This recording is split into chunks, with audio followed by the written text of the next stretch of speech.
விசுவாசம் இருக்குது, ஆனா நல்ல மனசாட்சி இருக்கிறதா? பாஸ்டர்கிட்டே ஜெபம் பண்ற, பாஸ்டர்கிட்ட பொய் சொல்ற,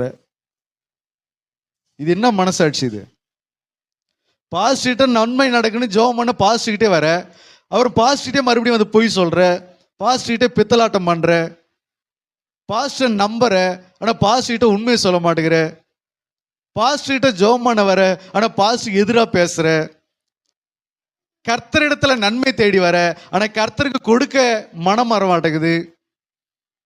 அல்லேலூயா. நல்ல மனசாட்சி இல்லை.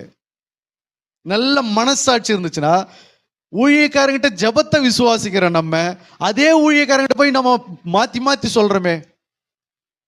ஒரு வீட்டுல இருந்து ஒரு 4 பேர் வருவாங்க, அந்த வீட்டுல 2 பேர் ஒரு விதமா பேசுவாங்க, அந்த 2 பேர் இன்னொரு 2 பேர் ஒரு விதமா பேசுவாங்க.